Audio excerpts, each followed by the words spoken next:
Hello everyone, welcome to my channel. कैसे हैं आप सभी? आई होप सभी बहुत अच्छे होंगे। तो जैसा कि आपको कल के वीडियो में मैंने बताया कि यूपी बीएससी नर्सिंग सीनेट जो एंट्रेंस एग्जाम कंडक्ट हुआ था उसका इस राउंड काउंसलिंग प्रक्रिया स्टार्ट हो चुकी है। ठीक है, तो इस राउंड काउंसलिंग प्रक्रिया स्टार्ट हो चुकी है। इस round counselling registration for senate BSc nursing, post basic BSc nursing, MSc nursing is live now. ठीक है, जैसा कि आप यहाँ देख पा रहे हैं कि बीएससी नर्सिंग का जो इस राउंड है वो स्टार्ट हो चुका है। तो इस राउंड में कौन पार्टिसिपेट कर सकता है, कितनी कट ऑफ जाएगी, उसको लेकर जानकारी दूंगा। साथ ही साथ इस काउंसलिंग में स्मार्ट चॉइस फिलिंग आपको किस प्रकार से करनी है जिसके आपको जो है कम नंबर पर एक अच्छा और गवर्नमेंट कॉलेज अलॉट हो सके। ठीक है, गवर्नमेंट कॉलेज में लगभग आपकी जो है 83 सीट वेकेंट है। आपको बता दें जैसा कि इस बार जो है इस राउंड में एक बड़ी मात्रा में सीट वेकेंट पड़ी हुई हैं। लगभग गवर्नमेंट की जो है 83 सीटें जो है वेकेंट आपकी हैं इस राउंड काउंसलिंग के लिए। ठीक है, वहीं प्राइवेट की बात करें तो प्राइवेट में एक बड़ी मात्रा में जो है सीटें वेकेंट हैं। ठीक है, तो जिनके मार्क्स कम है उनको एक और मौका मिला है, या जिनका अभी तक एडमिशन नहीं हो पाया बीएससी नर्सिंग में उनके लिए सुनहरा अवसर है। इसे जो है गोल्डन राउंड भी कहते हैं। इस राउंड को गोल्डन राउंड भी कहा जाता है क्योंकि होता क्या है कि एक बार आपको बहुत कम मार्क्स पे इसमें आपको कॉलेज अलॉट हो सकता है। बताएंगे आपको कैसे हो सकता है। ठीक है, तो ये गोल्डन राउंड आपको क्या इसमें क्या करना है, एलिजिबिलिटी क्राइटेरिया सारी इन्फॉर्मेशन देने वाला हूँ। थोड़ा सा वीडियो लेंथी हो सकता है लेकिन जानकारी आपको बिल्कुल सटीक पूरी मिलेगी आपकी, चाहे सीट मैट्रिक्स से लेकर हो चाहे इन्फॉर्मेशन बुलेटिन से लेकर, लेकिन जानकारी सटीक मिलेगी। आपको 50 वीडियो इधर उधर देखने की आवश्यकता नहीं पड़ेगी क्योंकि मैं जानता हूँ सभी का टाइम जो है इम्पोर्टेंट होता है और इसीलिए आपके लिए ये वीडियो बनाई जा रही है। ठीक है, तो देखिए हमने यहाँ पर इन्फॉर्मेशन ब्राउचर खोल रखा है। तो ये हमारा पहला इन्फॉर्मेशन ब्राउचर उसका है जो हमारी पहले काउंसलिंग हुई थी।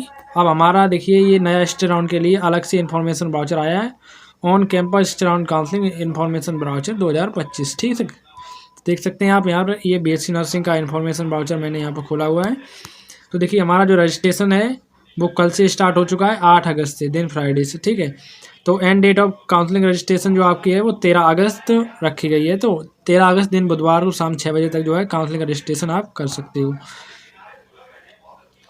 और वहीं इसी प्रकार मैं आपको बताऊं कि आप यहाँ पे चॉइस फिलिंग नहीं कर पाएंगे। चॉइस फिलिंग क्यों नहीं कर पाएंगे और कब कर पाएंगे, ठीक है, तो वो भी आगे आपको बता रहे हैं। देखिए schedule for the reporting registered candidate at counselling, venue for document verification and seat allotment based on rank qualified candidate will be published on the 14 अगस्त शाम को 2 बजे। ठीक है, तो देखिए एक ही यहाँ पर क्वालिफाइड कैंडिडेट की जिन्होंने जो है रजिस्ट्रेशन कराया इस राउंड में काउंसलिंग के लिए, उसकी एक लिस्ट जारी करेंगे 14 अगस्त को कि कितनी से कितनी रैंक वालों को कब वहाँ पर कॉलेज में ABBMU के कैंपस में रजिस्ट्रेशन कराने के लिए यानी कि काउंसलिंग कराने के लिए जाना रहेगा। ठीक है, तो ये ऑन कैंपस काउंसलिंग का मतलब यही होता है। आपको देखिए रजिस्ट्रेशन तो आप काउंसलिंग का ऑनलाइन करेंगे लेकिन आपको जो है वहाँ पर जाना पड़ेगा जहाँ पे जो आपको यहाँ काउंसलिंग के लिए बुलाया जाता है। वहाँ पर आपकी चॉइस फिलिंग का इसमें कोई मौका नहीं दिया जाता है। आपसे वहाँ पर एक एक करके आपको वहाँ बुलाया जाएगा, आपकी रैंक के अकॉर्डिंग वहाँ पर आपसे आपकी चॉइस पूछी जाएगी। आप अपनी चॉइस की लिस्ट जो है जब भी वहाँ जाएँ तो बनाकर ले जाएँ। ठीक है, चॉइस की लिस्ट किस प्रकार से बनाएंगे जिससे आपको अलॉट हो जाएगा, इसी को मैं स्मार्ट काउंसलिंग बोलता हूँ। स्मार्ट काउंसलिंग कोई एक बहुत बड़ा हुआ नहीं है लेकिन स्मार्ट काउंसलिंग एक अपने आप में एक बहुत बड़ा चीज़ भी है। ठीक है, तो किस प्रकार से होता क्या कि काफ़ी बार जो है कई स्टूडेंट ऐसे होते हैं जिन्हें काउंसलिंग कराने का तरीका नहीं पता होता है, बट उनके अच्छे नंबर होते हैं फिर भी उन्हें जो है कॉलेज अच्छा अलॉट नहीं हो पाता है। लेकिन वहीं किसी व्यक्ति को अगर स्मार्ट काउंसलिंग कराने का तरीका पता है, काउंसलिंग का फुल प्रोसेस पता है, तो वो भले ही उसके थोड़े से मार्क्स कम है लेकिन वो एक अच्छा कॉलेज पा जाता है। किस प्रकार से पाया जाता है आगे सारी इन्फॉर्मेशन दूंगा। ठीक है, तो आपको काउंसलिंग के लिए देखिए जाना कहाँ पे रहेगा जब आप रजिस्ट्रेशन कर देंगे। आप अभी तो देखिए 8 से लेकर 13 अगस्त तक रजिस्ट्रेशन करेंगे और आप अटल बिहारी के कैंपस में जाएंगे। जो एड्रेस है वो यहाँ पर मेंशन किया गया है, आपका CG city Sultanpur road Lucknow. ठीक है, बाकी आप मैप की सहायता से भी जो है पहुँच सकते हो। ठीक है, और वहीं आपको बता दें stay round counselling is being conducted for vacant seat. ये स्टे राउंड काउंसलिंग है आपका जो वैकेंट सीट है उनके लिए कंडक्ट कराया गया है फॉर बीएससी नर्सिंग कोर्स। ठीक है, to participate in this round counselling the candidate have to register online as per schedule at the end then report the person at the counselling campus. देखिए आपको सबसे पहले registration करना होगा जो आपका 8 अगस्त से लेकर 13 अगस्त तक रजिस्ट्रेशन चल रहा है। उसके बाद आपको देखिए रिपोर्ट करने पहुंचना होगा काउंसलिंग कैंपस पर for seat allotment specified date and time पर आपको। उसके बाद देखिए जब आपको सीट अलॉट होगी तो स्पेसिफाइड डेट और टाइम पर आपको जो है कॉलेज में भी रिपोर्टिंग करने के लिए जाना पड़ेगा, ठीक है। वहाँ सिर्फ आपको सीट अलॉट होगी, वहीं उसके बाद आपको कॉलेज में एडमिशन प्रक्रिया कंप्लीट करने के लिए भी जाना पड़ेगा। अब वहीं देखिए एलिजिबिलिटी क्राइटेरिया क्या है कि कौन कैंडिडेट इस राउंड में पार्टिसिपेट कर सकते हैं। Following candidate will B eligible for east round counselling. तो देखिए जो कैंडिडेट एलिजिबल है इस राउंड में पार्टिसिपेट करने के लिए वो कुछ इस प्रकार हैं। All qualified candidate who have not been participated in round first second and mop round. ऐसे कैंडिडेट जिन्होंने फर्स्ट सेकंड या मॉप राउंड काउंसलिंग में पार्टिसिपेट नहीं करा वो इस राउंड काउंसलिंग में पार्टिसिपेट कर सकते हैं। या आपने फर्स्ट में करा, सेकंड में नहीं करा, मॉप में करा, या आपने सिर्फ मॉप में करा या सेकंड में या किसी में भी नहीं करा, ठीक है, तो भी इस राउंड में आप पार्टिसिपेट कर सकते हैं, ठीक है। वहीं इसी प्रकार से देखिए all qualified candidate who have participated in round first second और mop round counselling and have not been allotted any seat and any college. ऐसे कैंडिडेट जिन्होंने फर्स्ट सेकंड या मॉप राउंड काउंसलिंग में पार्टिसिपेट करा बट उन्हें कोई seat allot नहीं हुई तो वो कैंडिडेट भी इस राउंड काउंसलिंग में पार्टिसिपेट कर सकते हैं। उसके बाद देखिए qualified candidate who have been allotted a seat have not been admitted. ऐसे कैंडिडेट जिन्होंने सीट को डिक्लाइन कर दिया था, उन्हें कोई सीट अलॉट हुई बट उन्होंने एडमिशन नहीं लिया, एडमिशन लेने से पहले ही उन्होंने डिक्लाइन कर दिया था, वो कैंडिडेट भी इस राउंड में पार्टिसिपेट कर सकते हैं, ठीक है। उसके बाद देखिए qualified candidate who have taken admission in college and have resign from the allotted college on the before. देखिए ऐसे कैंडिडेट जिन्होंने जो है 17/7/2025 से पहले रिजाइन कर दिया था वो भी इस राउंड काउंसलिंग में पार्टिसिपेट कर सकते हैं, ठीक है। वहीं दो प्रकार के ऐसे कैंडिडेट हैं जो इस राउंड में पार्टिसिपेट ही नहीं कर सकते। देखिए following candidate will not be eligible for east round counselling. तो देखिए candidate who have been allotted a seat and have been admitted by allotted college. ऐसे कैंडिडेट जिन्होंने एडमिशन प्रक्रिया कंप्लीट करके कॉलेज में एडमिशन ले लिया लेकिन रिजाइन नहीं करा, वो उसी कॉलेज की उसी सीट पर रहना चाहते हैं तो वो कैंडिडेट इसमें पार्टिसिपेट नहीं कर सकते। Candidate who have been admitted by allotted college and resign after. ऐसे कैंडिडेट जिन्होंने 17/7/2025 के बाद रिजाइन किया, कॉलेज मिल गया, कॉलेज में उन्होंने एडमिशन ले लिया लेकिन 17/7/2025 के बाद रिजाइन करा तो वो कैंडिडेट भी इस राउंड में पार्टिसिपेट नहीं कर सकते। तो देखिए रजिस्ट्रेशन का प्रोसेस क्या है। आपको अटल बिहारी वाजपेयी मेडिकल यूनिवर्सिटी की वेबसाइट पे चले जाना है www.abmu.edu पर, ठीक है। वहाँ आने के बाद आपको अपनी रजिस्ट्रेशन आईडी और पासवर्ड से लॉगिन हो जाना है। लॉगिन होने के बाद आपके सामने जैसे आपका मॉप राउंड फर्स्ट राउंड का यहाँ पर ऊपर ही साइड में एक ऑप्शन दिख रहा था, ऐसे ही आपको ईस्ट राउंड का पूरा एक ऑप्शन दिख रहा होगा, उस पर क्लिक करके आप जो है अपना रजिस्ट्रेशन कर सकते हैं। रजिस्ट्रेशन में आपसे देखिए हाई स्कूल की मार्कशीट, इंटर की मार्कशीट और 500 रुपये की आपको जो है काउंसलिंग फ़ीस भी देनी पड़ेगी, ठीक है। इस राउंड में आपको 5000 की सिक्योरिटी फीस देने की कोई आवश्यकता नहीं है, ठीक है। इसके बाद आपको डायरेक्ट जो है 40,000 की seat confirmation fee 40,000 only to ABMU by the credit or debit card और डिमांड ड्राफ्ट के रूप यानी कि DD बनवा सकते हो। ये आपके पैसे हैं, उसमें 5,000 की सिक्योरिटी फीस लग रही थी पहले, इसमें आपकी पूरी 40,000 की सीट कंफर्मेशन फीस पहले लग रही है, ठीक है। तो इसमें देखिए आपको गलती क्या नहीं करनी है, 40,000 की फ़ीस पेमेंट आपकी काउंसलिंग कराते टाइम या तो आप DD बनवा के वहाँ ले जाओ जब आप कॉलेज वहाँ पर जाओगे लखनऊ, ठीक है, ABMU के नाम की, तो DD आप किसी बैंक में जाओगे आराम से जो है आपकी DD बन जाती है। किसी बैंक में जाएंगे वहाँ बोल देना कि ऐसे ऐसे हमें जो काउंसलिंग करानी है और इस आपको ये बता देना DD देखिए किसकी बनवानी है, ABMU common nursing entrance test 2025 के नाम की, ठीक है। तो इस नाम से आपको DD बनवा लेनी है किसी बैंक से, या आप जो है क्रेडिट या डेबिट कार्ड के माध्यम से भी पेमेंट कर सकते हो सीट कंफर्मेशन फीस, ठीक है। तो देखिए ये आपको बिफोर सीट अलॉटमेंट, आपको सीट अलॉट होने से पहले ये पेमेंट करना रहेगा। तो यानी कि जब आप काउंसलिंग का रजिस्ट्रेशन करा देंगे उसके बाद आप तो या तो पहले वहाँ पहुँचने से पहले आपको ये पेमेंट की रिसिप्ट दिखानी पड़ेगी या DD दिखानी पड़ेगी, उसके बाद ही आप जो है सीट अलॉटमेंट काउंसलिंग का आपको जब होगा उससे पहले ही ये आपको ज़रूरत पड़ेगी वहाँ पर, ठीक है। अगर ये आपके पास नहीं है तो आप आउट कर दिए जाएंगे काउंसलिंग से, ठीक है। The candidate who have already submitted seat confirmation fees are not required to submitted seat confirmation fees.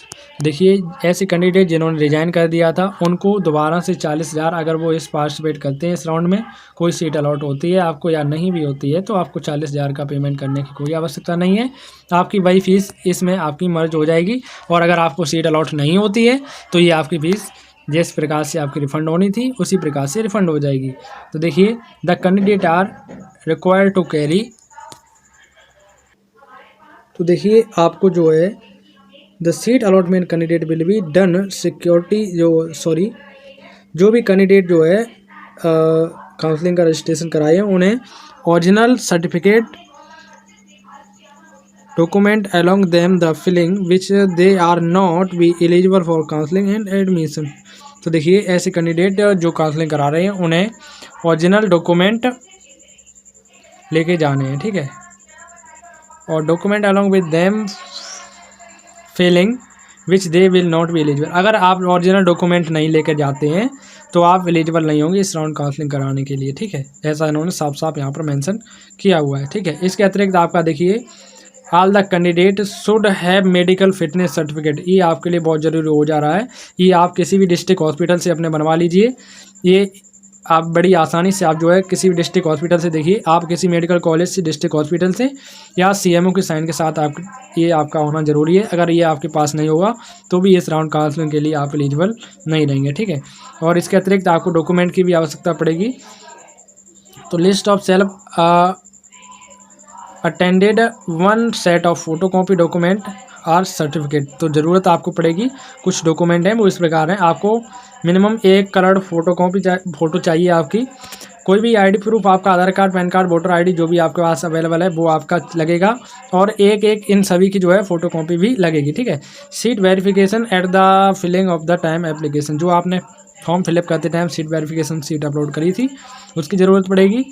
10th की मार्कशीट प्लस 12th की मार्कशीट आपकी लगेगी, ठीक है, वो तो लगेगी। इसके अतिरिक्त आपका देखिए जो है 12th का माइग्रेशन या फिर टीसी सर्टिफिकेट, टीसी या माइग्रेशन भी आपका लगेगा, ठीक है। वो आप जब कॉलेज वहाँ पर जाएंगे अटल बिहारी वाजपेयी मेडिकल यूनिवर्सिटी के कैंपस में काउंसलिंग के लिए, ये सभी डॉक्यूमेंट आपको वहाँ साथ में लेके जाने पड़ेंगे। अगर कोई भी स्टूडेंट अपने डॉक्यूमेंट इनमें से मिस करता है तो वो आउट हो सकता है, काउंसलिंग के लिए एलिजिबल नहीं होगा, ऐसा यहाँ पर साफ साफ लिखा हुआ है, ठीक है।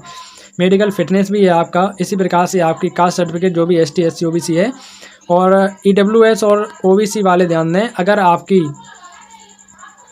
कास्ट सर्टिफिकेट EWS और OBC 1 अप्रैल 2025 से पहले की है तो नई बनवा लो, 1 अप्रैल 2025 के बाद की चलेगी, इससे पहले की आपकी नहीं चलेगी। तो देखिए एक बात का और आप लोग ख्याल रखें, ये गलती किसी को बिल्कुल भी नहीं करनी है। वो क्या है, after seat allotment if acceptance, आप देखिए चॉइस की प्रेफरेंस में वही कॉलेज की बताएं वहाँ पर जो आपको एडमिशन चाहिए। आप वहाँ जाने से पहले एक लिस्ट बना लें कि भाई मुझे ये गवर्नमेंट या प्राइवेट जो भी आपको कॉलेज चाहिए तो वो हमें इन कॉलेजों को भरना है। कहीं ऐसा ना हो आप गलती से किसी भी कॉलेज को बता दें वो आपको अलॉट कर दिया जाए और फिर आपकी देखिए क्या आपको जो है दिक्कत का सामना करना पड़ सकता है। If any candidate is not reporting at the allotted college the seat confirmation fee 40,000 will be fortified, और आपको सीट अलॉट हो जाती है, कॉलेज में रिपोर्टिंग कराने नहीं जाती, 40,000 आपकी जब्त हो जाएगी। एक लाइन इन्होंने यहाँ पर बहुत इंपॉर्टेंट और दे रखी है, there is no facility of on spot registration. आप जो है ऑन स्पॉट रजिस्ट्रेशन वहाँ जाकर नहीं कर सकते। जो स्पेसिफाइड डेट आपकी यानी कि 8 से लेकर 13 अगस्त तक आपका रजिस्ट्रेशन चल रहा है, इसी डेट के बीच में अगर आप रजिस्ट्रेशन करते हैं तो ही आप इस राउंड में पार्टिसिपेट कर पाओगे। आपको ऑन स्पॉट रजिस्ट्रेशन की कोई फैसिलिटी अवेलेबल नहीं है। तो जैसा कि मैंने आपको बताया कि इन गलतियों को आपको बिल्कुल नहीं दोहराना है। जैसे कि आपको अपने सबसे पहले क्या करना है, वहाँ अगर आपने काउंसलिंग का रजिस्ट्रेशन कराना है तो देखिए आप अपने कॉलेज लिख लीजिए जो भी गवर्नमेंट और प्राइवेट आपको भरने हैं, ठीक है। उससे पहले आपको जो है अपने कॉलेज अपनी रैंक को देखना है, अपनी रैंक को देखकर कॉलेज भरना, तभी आपको अलॉट हो जाएगा। रैंक देखना आपकी बहुत ज़रूरी रहती है। अगर आपकी रैंक बहुत ज़्यादा है तो कृपया करके गवर्नमेंट कॉलेज ना बने। आपकी रैंक बहुत अच्छी है तो गवर्नमेंट कॉलेज भर सकते हो। पहले आप शुरू में गवर्नमेंट कॉलेज भर देंगे तो आपको गवर्नमेंट भी अलॉट हो सकता है और प्राइवेट कॉलेज भी भरें। जिनको देखिए कम नंबर हैं, कम नंबर वाले ज़्यादा से ज़्यादा प्राइवेट कॉलेज भरें। जितने ज़्यादा प्राइवेट कॉलेज आप लोग भरोगे उतना ज़्यादा मिलने का चांस रहेगा, ठीक है। तो ये थी खास इन्फॉर्मेशन। कट ऑफ वगैरह को लेकर बात करें तो देखिए अनरिजर्व के अगर किसी के मार्क्स 92 प्लस हैं आपको आराम से अलॉट हो जाएगा। वहीं OBC की बात करें, अगर आपके मार्क्स 90 प्लस हैं अलॉट हो जाएगा आपको भी। वहीं ST और SC की बात करें, ST SC वालों को आपको जो है 70 प्लस अगर आपके मार्क्स हैं आपको अलॉट हो जाएगा, ठीक है। तो ये थी इन्फॉर्मेशन, आपकी कट ऑफ वगैरह को बताई, डॉक्यूमेंट बताए, सारी इन्फॉर्मेशन बताई। तो thank you so much watching for this video. इसके अतिरिक्त आपको कोई जानकारी चाहिए कमेंट सेक्शन में पेश कीजिए, आपको जवाब अवश्य दिया जाएगा। Thank you so much watching for this video. All the very best, धन्यवाद।